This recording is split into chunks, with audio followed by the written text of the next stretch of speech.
Hello everyone, welcome to Evergreen Study. तो आज की वीडियो में हम क्लास 12 की हिस्ट्री का फर्स्ट सेमेस्टर का किस प्रकार से पेपर आएगा उसको हम इस वीडियो के अंदर डिस्कस करते हैं। तो फर्स्ट क्वेश्चन क्या है, दी स्टोरी ऑफ इंडियन आर्कियोलॉजर के राइटर कौन होते हैं उस पुस्तक के। तो इसका करेक्ट आंसर है एस.एन. रॉय है, वो दी स्टोरी ऑफ इंडियन आर्कियोलॉजर के राइटर होते हैं। R.E.M. व्हीलर है, वो 1944 से लेकर 1948 तक इंडियन आर्कियोलॉजर के रूप में इंडिया में रहते हैं। और जॉन मार्शल ने सबसे पहले वर्ल्ड के सामने ये घोषित किया था कि जो सिंधु घाटी सभ्यता है सबसे पुरानी सभ्यता में से एक है।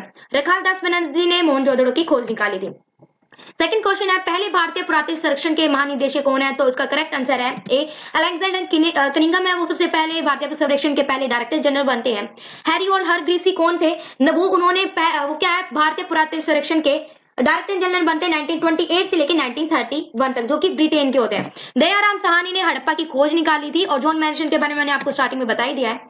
धार्मिक प्रथाओं में हड़प्पा अपरिचित और असामान्य बात क्या थी, उसमें जो सांस्कृतिक यज्ञ के बारे में नहीं बताया गया हड़प्पा के वासियों के बीच में, जो मैं चैप्टर में रीड करा। तो करेक्ट आंसर है डी। फोर्थ क्वेश्चन है, भारत का सबसे पुराना स्तूप कौन सा है, जो कि अशोक मौर्य साम्राज्य के जो राजा उन्होंने बनवाया था। इसका करेक्ट आंसर है सी, सांची स्तूप है, वो अशोक ने बनवाया था और सबसे पुराना स्तूप में से एक है, जो कि 3rd सेंचुरी में बनाया गया था। शांति स्तूप किसने बनवाया था, जो जापान के एक बुद्धिस्ट भिक्खु होते हैं उन्होंने बनाया था शांति स्तूप। दिल्ली के अंदर है वो आज के टाइम में। नागार्जुन कोंडा स्तूप कहाँ पर है, तो वो आंध्र प्रदेश के अंदर है आज के टाइम में। जैन धर्म में तीर्थकरों का अर्थ क्या होता है, इसका करेक्ट आंसर है बी, जो पुरुष और महिला को नदी के पार मार्गदर्शन कराता है उसे जैन धर्म के तीर्थकार का अर्थ बताया गया है। उसके साथ ही जो 24वें गुरु होते हैं महावीर जैन धर्म में। निम्नलिखित में से किस साम्राज्य में सबसे पहले सोने के सिक्के जारी किए, तो उसका करेक्ट आंसर है कुषाण शासक। कुषाण शासकों ने सबसे पहले सोने के सिक्के जारी किए थे। लेकिन ये पूछा जाए कि सबसे अच्छी क्वालिटी के सोने के सिक्के किसने जारी किए थे, वो थे गुप्त वंश ने। और मौर्य वंश के बारे में आपको पता है, सबसे पहले जो चंद्रगुप्त मौर्य हैं इसकी स्थापना करते हैं, बाद में बिंदुसार आते हैं, बाद में अशोक करते हैं। मतलब कि जब मौर्य साम्राज्य हार ही जाता है तो उसके बाद कौन राज करता है, उसके तुरंत बाद यहूदी होते हैं वो उसमें राज करते हैं। हड़प्पा सभ्यता में से कौन सा शहर विशेष रूप से शैली वस्त्र मतलब शिल्प उत्पादन के लिए अच्छा था, तो इसका करेक्ट आंसर है एक, कोटदीजी को शिल्प उत्पादन का केंद्र माना जाता था हड़प्पा सभ्यता में। प्रयाग प्रस्ताव किसने रचित की थी, वो करी थी हरिशेन ने। और उसके साथ ही बाणभट्ट कौन थे, वो हर्षवर्धन के जो कोर्ट में कवि थे। और उसके साथ ही बाणभट्ट ने एक पुस्तक लिखी है हर्षचित्रिका, ठीक है। हड़प्पा सभ्यता में दीवारों में खिड़कियां ना होने के कारण क्या आते थे, इसका एक इंपॉर्टेंट कारण है कि गोपनीय मतलब प्राइवेसी बनाए रखने के लिए हड़प्पा सभ्यता में खिड़कियों का निर्माण नहीं था। महाभारत की पारंपरिक रूप से किस ऋषि ने रचना की है, तो पारंपरिक रूप से इसका करेक्ट आंसर बनता है ऋषि व्यास ने महाभारत की रचना की है। विजयनगर साम्राज्य की यात्रा की मतलब यात्रा तो वैसे तो बरबोसा ने भी की थी, अब्दुल रजाक ने भी की थी, कोलन मैकेंजी ने भी की थी और डोमिंगो पेस ने की थी। लेकिन कौन किलेबंदी से प्रभावित हुआ था, इसका करेक्ट आंसर बनता है सेकंड, अब्दुल रजाक है वो किलेबंदी से प्रभावित होता है। लेकिन में से कौन पहली महिला थी जो कि भिक्खुनी बनी थी, तो इसका करेक्ट आंसर बनता है महापति गौतमी थी, वो सबसे पहले भिक्खु बनी थी। और ये किसके कहने पर बनाई गई थी, वो आनंद था, बुद्ध का जो प्रिय शिष्य आनंद, उसके कहने पर महिला को अनुमति मिली थी बौद्ध मठों में आने की। वहीं जो गौतमी होती है वो बुद्ध की उपमाता होती है, जो कि कुछ समय के बाद थ्योरी बन गई। थ्योरी उन्हें बोला जाता था जो निर्वाण प्राप्त कर लेती थी महिला, ठीक है। नेक्स्ट क्वेश्चन क्या है, महानबी डिब्बे के संबंध में निम्नलिखित में से कौन सा कथन सही है, तो इसका करेक्ट आंसर 1 बनता है, क्योंकि जो महानबी डिब्बा था वो किंग पैलेस का एक हिस्सा था। कृष्णदेवराय निम्नलिखित में से किस राजवंश से संबंधित थे, तो वो तुगलक वंश से रिलेटेड थे। संगम वंश 3036 में सबसे पहले जो हरिहर बुक्का विजयनगर की स्थापना करते हैं वो वही संगम वंश के होते हैं, जो कि अपने पापा के नाम पर उन्होंने संगम वंश रखा। तुगलक जो हार जाते तो अराविदुस आते हैं और तुगलक वंश एक सैनिक कमांडर था। मध्य पहली शताब्दी में अक्सर एक मोड़ के रूप में क्यों देखा जाता है, क्योंकि जो लोग थे रहस्यों को समझने लगे थे, इसलिए पहली शताब्दी को अक्सर शताब्दी को एक मोड़ के रूप में देखा जाता है। सिखों के निम्नलिखित गुरु में से किसने श्री गुरु आदि साहिब की ग्रंथ साहिब की संकलन की थी मतलब लिखा था सबसे, तो इसका करेक्ट आंसर बनता है बी, गुरु अर्जन देव है, उन्होंने गुरु आदि ग्रंथ साहिब की रचना की थी। गुरु तेग बहादुर है वो सिखों के 9वें गुरु होते हैं। और गुरु नानक जो देव होते हैं वो पहले गुरु होते हैं। और गुरु गोविंद सिंह है वो जो सिखों के 10वें गुरु होते हैं, उन्होंने 5K के रूप में जाने जाते हैं। 5K का मतलब कि हर एक जो सिख बनता है उसको 5 चीजें जरूर रखनी पड़ती है। ये 5 चीजें थी, केस, कंगा, करा, कच्चा और करपन, ये 5 चीजें उन्हें जरूर रखनी पड़ती थी। हड़प्पा लिपि को गूढ़ क्यों कहा जाता है? क्योंकि वो आज तक पढ़ी नहीं गई है, इसलिए उसको गूढ़ लिपि बोला जाता है। सातवाहन शासक में से सबसे पश्चिमी शासक कौन था? तो इसका करेक्ट आंसर बनता है गौतमी पुत्र सातकर्णी था, वो सातवाहन शासक का सबसे पश्चिमी शासक था। ठीक है, विनय पिटक, सूत पिटक और अधिगम पिटक के संकलन को क्या कहा जाता है? तो क्या कहा जाता है? त्रिपिटक, क्योंकि 3 पुस्तक थी बौद्ध धर्म में, इन्हें इसलिए उसको त्रिपिटक बोला जाता है। विजयनगर शासकों, जो कुछ मंदिर थे जो कि विजयनगर शासकों और उनके परिवार के द्वारा यूज होते थे, उसका करेक्ट आंसर बनता है हजारा मंदिर था। वो उसके जो शासक होते थे उनके परिवार ही यूज करते थे हजारा मंदिर को। निम्नलिखित में से कौन अर्थशास्त्र पुस्तक के लेखक है? तो कौन है? इसका चाणक्य आंसर है, जिसे कौटिल्य के नाम से भी जाना जाता है, उन्होंने अर्थशास्त्र पुस्तक लिखी है। निम्नलिखित में से राय और नायक निम्नलिखित में कौन सी भाषा बोला करते थे? तो वो कन्नड़ और तेलुगु भाषा बोला करते थे, वो बी करेक्ट आंसर बनता है। निम्नलिखित में से किस एक युद्ध ने विजयनगर साम्राज्य को कमजोर कर दिया? तो तालीकोट का युद्ध होता है 1565 में, जिसमें कि विजयनगर को बिल्कुल नष्ट कर देते हैं। दक्कन के सुल्तान होते हैं, वो जीत जाते हैं विजयनगर पर और विजयनगर हार जाता है इस युद्ध में। निम्नलिखित में से बेगम कौन सी बेगम थी जिसने सांची के स्तूप के संरक्षण में धन प्रोवाइड किया था? तो उसका शाहजहां बेगम इसका करेक्ट आंसर है, जिन्होंने सांची के स्तूप की जो कुछ हालत खराब होती है तो शाहजहां बेगम ने धन दिया था और उसके संरक्षण के लिए प्रदान किया था। पाठ में दिए गए निम्नलिखित में से कौन सा विकल्प वेलेयार का सही वर्णन करता है? तो आदमी और वेलेयार को क्या नाम दिया गया था? तो इसका करेक्ट आंसर बनता है डी, वेलेयार एक जमींदार होते थे, वही अधिमाई एक गुलाम को कहा जाता था। निम्नलिखित जानकारी को मतलब पढ़ना है, तो वे प्राचीन पशु अवशेषों का विषय था। इससे करेक्ट आंसर क्या है? जो पशु की स्टडी करते हैं, तो इसका करेक्ट आंसर बनता है बी, प्राणी विज्ञान होते हैं, जियोलॉजिस्ट उन्हें बोला जाता है जो किन की स्टडी करते हैं? पशु एनिमल्स वगैरह की स्टडी करते हैं, उन्हें जियोलॉजिस्ट बोला जाता है। निम्नलिखित में से कौन सा जोड़ा बुद्ध के प्रतीकात्मक प्रतिनिधित्व से जुड़ा है और गलत है इनमें से? तो खाली जो आसन होता है बुद्ध का ध्यान का प्रतीक होता है, ये करेक्ट आंसर है। व्हील था वो बुद्ध का उपदेश है, ये भी ठीक है। बोध वृक्ष था, ये गलत है, बुद्ध का जन्म का नहीं था, वो बुद्ध के ध्यान का प्रतीक है वृक्ष, बोधि वृक्ष। ठीक है, स्तूप था महापरिनिर्वाण का था, तो करेक्ट आंसर बनता है सी। निम्नलिखित जानकारी में सहायता में महाभारत के चित्र की पहचान की थे? कौरव और पांडव के गुरु, तो आपको ये पता होना चाहिए कौरव और पांडव के गुरु कौन थे? तो वो द्रोणाचार्य थे। उसके साथ ही एकलव्य जो उनसे शिष्य बनने आया था उनको भी स्वीकार नहीं किया था। कौन थे वो? द्रोणाचार्य। निम्नलिखित क्यों पढ़ी और उसका करेक्ट आंसर देना है। तो महाजनपद मगध कौशल के गंधार और अवंती थे केवल, नहीं 16 महाजनपद, ये गलत है। अधिकांश महाजनपद राजा द्वारा शासित, ये ठीक है। कुछ जिन्हें गण और संघ के रूप में जाना जाता था राजस के अधीन शासित कुलीन वर्ग, क्योंकि गण और संघ में बहुत सारे राजा राज करते थे। ठीक है, प्रत्येक महाजनपद की एक राजधानी होती थी जिसे अक्सर दृढ़ किया जाता था, ये भी ठीक है। तो फर्स्ट नहीं है, तो इसका करेक्ट आंसर बनता है सेकंड बी। इसे पढ़ना है। फ्रॉम 500 ईसा पूर्व मानदंडों को संस्कृत ग्रंथों में संकलित किया गया है जिनके रूप में जाना जाता है धर्मसूत्र और धर्मशास्त्र, ये ठीक है। 500 ईस्वी में लिखा गया था धर्मसूत्र और धर्मशास्त्र। वहीं ब्राह्मणों ने सामान्य रूप से समाज के लिए सामाजिक वर्ग, हाँ सामाजिक वर्ग में भी डिस्ट्रीब्यूट किया गया था। तो करेक्ट आंसर बनता है ए और आर दोनों सत्य है और आर ए की सही व्याख्या भी कर रहा है। निम्नलिखित में से कौन सा विकल्प को शामिल करने के लिए स्पष्ट है। तो सांची जो स्तूप था सालबंजी का किसका प्रकार था। तो सालबंजी का शुभ का प्रतीक, शुभ प्रतीक था, क्योंकि जो सालबंजी का था एक पेड़ के नीचे झूल रही थी, जो इसे ऐसा माना जाता है वो किसी चीज को टच करती थी वो शुभ में प्रतीत हो जाता। ठीक है, कि इनमें से करेक्ट आंसर ढूंढना हमें। तो हड़प्पा सभ्यता नगरीय केंद्र का विकास, ये करेक्ट आंसर है। हड़प्पा शहरों की सबसे विशिष्ट जो विशेषता थी वो नियोजित जल निकासी थी, ये भी ठीक है।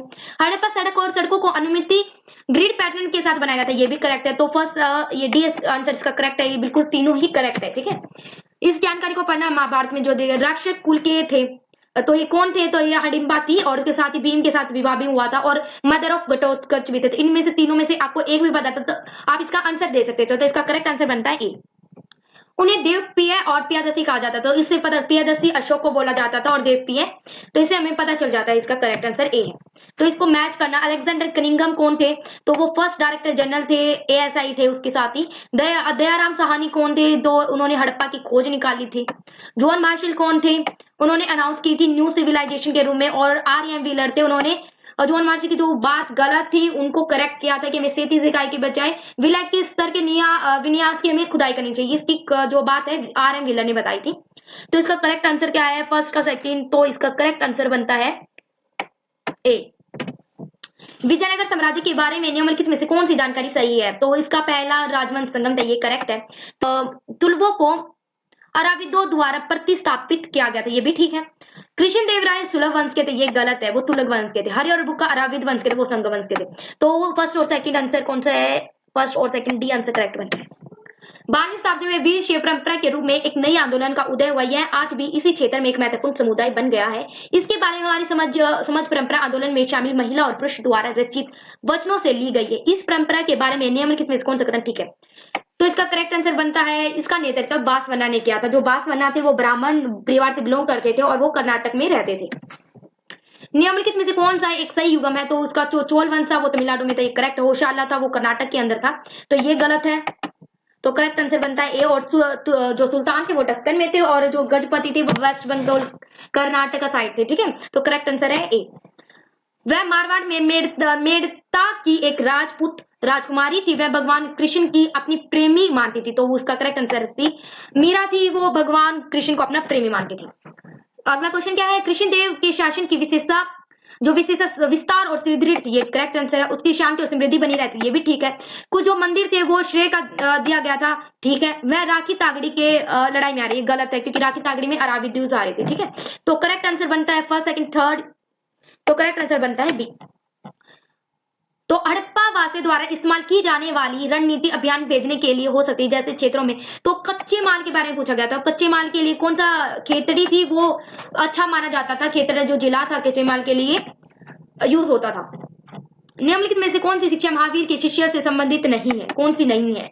तो इसका करेक्ट आंसर बनता है सी। जन्म और पुनर्जन्म का चक्कर कर्म से संबंधित नहीं है। उन्होंने ये बोला था जो जन्म और पुनर्जन्म का चक्कर है वो कर्म पर ही निर्भर करता है। जरूर देखना कि बौद्ध धर्म से संबंधित निम्नलिखित में से कौन सा कथन सही नहीं है। तो इसका करेक्ट आंसर बनता है सी। जो क्या है, बौद्ध धर्म ने अपने प्रयासों के माध्यम से योग्यता अर्जित की थी और इसका प्रयोग निर्वाण प्राप्त करने के लिए किया गया था, ये गलत आंसर है, ठीक है। इसे पढ़ना, उसको करेक्ट आंसर देखना है। तो बढ़ते भौतिकवाद के विद्रोह में उन्होंने तप और रहस्य की रूप किया और इसके साथ ही ये करेक्ट है। उन्होंने अपने अनुभव के आधार पर कुरान की व्याख्या की, ये भी ठीक है। सूफीवादियों ने अमीर खुसरो शेख मुहिउद्दीन औलिया के शिष्य थे, ये भी ठीक है। शेख मुहिउद्दीन चिश्ती दिल्ली के रहने वाले थे, ये गलत है, ये ईरान के रहने वाले थे। तो इसका करेक्ट आंसर बनता है ए।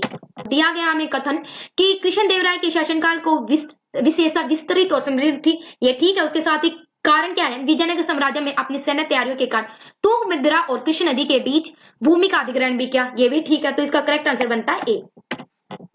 नीचे दिए गए एक चित्र को ये बोल सकते हैं कि छवि की कला है, ये कहाँ कौन से स्कूल स्पष्ट करती है? तो A correct answer Gandhara school of art. तो इसे पढ़ना है, द्रौपदी के बारे में है, आप इसको रीड कर लेना। एक मिनट मैं आपको, वैसे तो आपको टेंशन लेने की जरूरत है, मैं इसका पीडीएफ अपने टेलीग्राम चैनल पर डाल दूंगी, आप उधर से जाकर इसको कलेक्ट कर सकते हैं। तो 47 क्वेश्चन है। पासे के खेल में हारने के बाद द्रौपदी ने किससे सवाल पूछे थे? युधिष्ठिर से उसने सवाल पूछे। द्रौपदी से ये सवाल क्यों उठा रही थी? वो जानना चाहती थी कि उसकी क्या स्थिति है पत्नी होने के नाते। द्रौपदी ने अपने अपमानजनक व्यवहार पर क्या प्रतिक्रिया उठाई? उसने कुछ प्रतिक्रिया नहीं उठाई, वो सदमे में चली गई और निराश होकर वो बोल रहे। करेक्ट आंसर है डी। धृतराष्ट्र ने अंत में क्या प्रतिक्रिया की? उसने अंत में क्या प्रतिक्रिया की? उन्होंने करेक्ट आंसर है एक, धृतराष्ट्र ने पांडव और द्रौपदी की व्यक्तिगत स्वतंत्रता बहाल कर दी, ठीक है। इसका करेक्ट आंसर है ए। इस मामले के आधार पर आप एक पत्नी के रूप में द्रौपदी की स्थिति का मूल्यांकन कैसे कर सकते हैं? तो हम कैसे कर सकते हैं? उसने अपने पतियों के व्यवहार पर आपत्ति जताई, वो रोई थी इसके कारण, ठीक है। द्रौपदी ने प्रशंसित्व से कैसे संबंधित थे? तो उन्होंने महिला की स्थिति पर सवाल उठाए थे, ठीक है। इसको आप रीड कर लेना, वैसे ये कबीर के दोहे पर रिलेटेड है। कबीर ने स्वर शक्ति के भगवान के लिए अलग अलग नामों का इस्तेमाल किया है। इससे कोई क्या निष्कर्ष निकाल सकता है? तो इससे हम निष्कर्ष निकालते हैं कि अंतिम वास्तु की अवधारणा की जो कबीर ने क्या है, सभी के एक ही अवधारणा होते हैं, क्या सभी का एक ही भगवान होता है, नाम अलग अलग होते हैं। उसका बोलने का कारण यही था कबीर का। कबीर की रचनाओं ने किस प्रकार बड़े पैमाने पर सांप्रदायिक सद्भावना को बढ़ावा दिया था? तो उसने दिया था कि जो भगवान एक ही होते हैं लेकिन अलग अलग नाम होते हैं उनके। निम्नलिखित में से कौन कबीर के दर्शन का हिस्सा है? तो उन्होंने शब्द और सुनने के अर्थों का ज्यादा इस्तेमाल करते थे। वो कबीर की कविता का साहित्यता और दार्शनिक महत्व है। तो इसका क्या आंसर बनता है? तो भगवान वह है जिसका बस अलग अलग नाम है। उनका मानना यही था कबीर का। कबीर के संबंध में निम्नलिखित कथन को पढ़िए और चयन कीजिए। कबीर एक निर्गुण संत है, ये भी करेक्ट है। वह निरंकार स्वर्ग ईश्वर में विश्वास करते थे, हाँ ये भी ठीक है। मैं जाति और धर्म के आधार पर मतभेद को दूर करना चाहते, ये भी ठीक है। उन्होंने अंधवास से पथ और कर्म कांडों की निंदा करी, ये ठीक है। तो इसका करेक्ट आंसर बनता है बी। भारत के राजनीति मानचित्र पर ए को अशोक शिलालेख के रूप में चिन्हित कीजिए। तो गिरनार, सॉरी टाइपिंग करते हुए गलत होगी, तो गिरनार इसका करेक्ट आंसर है ए, यहां पर आएगा गिरनार। सेकंड क्वेश्चन क्या है? इसी मानचित्र पर दूसरी शताब्दी ईसवी पूर्व में महत्वपूर्ण नगरों के रूप में भी अंकित किया गया है। तो सबसे सेकेंड दूसरी शताब्दी में सबसे इंपॉर्टेंट नगर कौन सा था, तो वो था पुहार। तो यहाँ पर पुहार आपको फिल कर देना है। Thank you for watching our channel. If you like our video then like share and subscribe my channel. Thank you.